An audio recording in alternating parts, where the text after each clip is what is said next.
morning, everyone.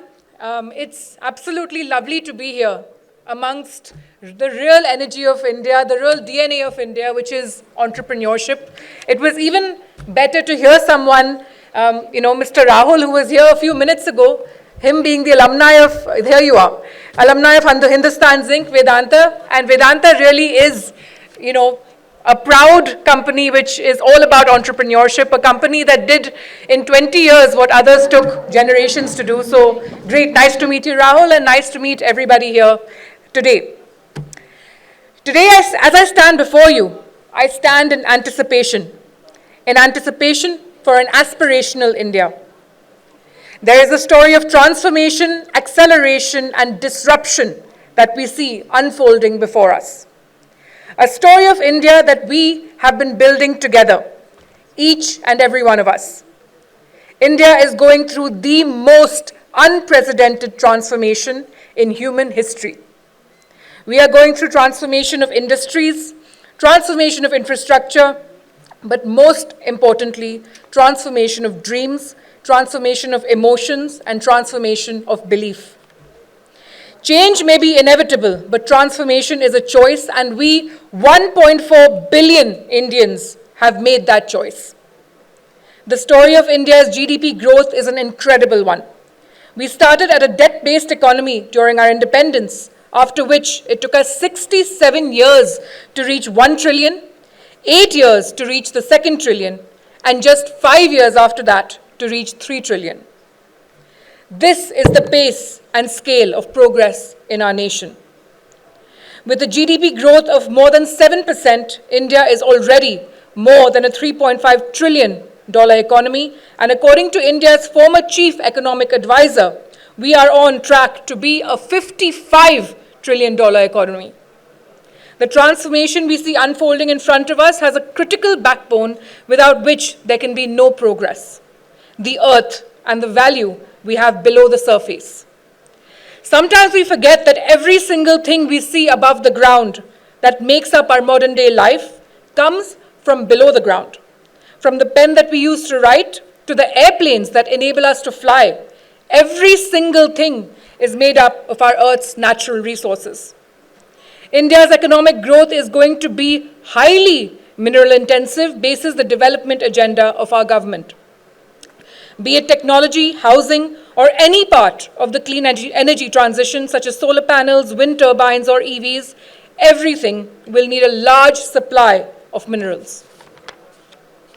Just to put in perspective, for a $55 trillion economy, we will need about 2 billion tons of steel, 60 million tons of aluminium, and 15 million tons of copper by 2047.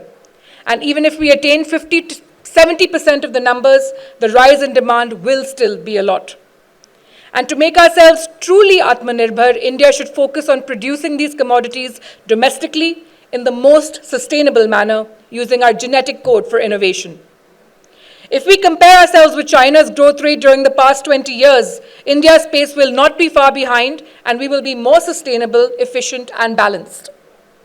20 years ago, Vedanta saw a dream that India will be self-reliant in the natural resources sector, and today, Vedanta, a proud Indian company, has built the largest aluminium smelter in the world, in the state of Orissa, in the world's second largest zinc and third largest silver producer in Rajasthan.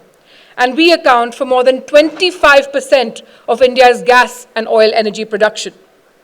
And the most exciting part is that we are working towards ensuring all of this is done with 100% renewable energy. For us at Vedanta, we are transforming to serve the nation. Vedanta 2.0 is committed to India's energy transition, and every single business that we do, we will make sure we support it. Today, mining can be green at Vedanta, and we know it can be green. We're doing it.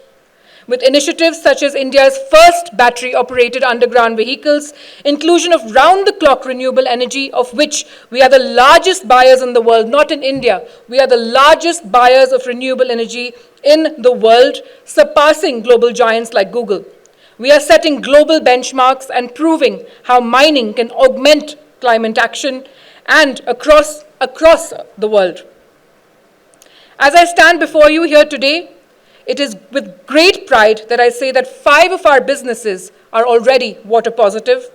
Vedanta alone has planted 2 million trees in our country.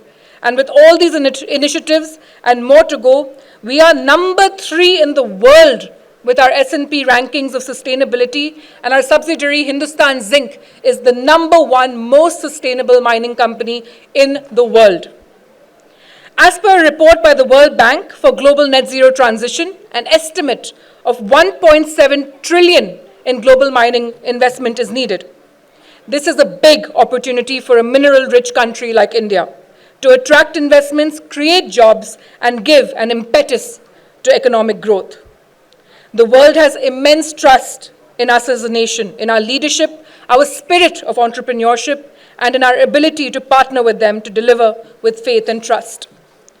This growth will provide equal opportunities to every single Indian who wants to be a part of it. Every little girl and boy in every little town or district should know that they can dare to dream. A few years ago, a personal example, in 2019, Vedanta won a battle in court to allow women to work underground. We became the first company in India to have women engineers underground, and today we have mines led by women.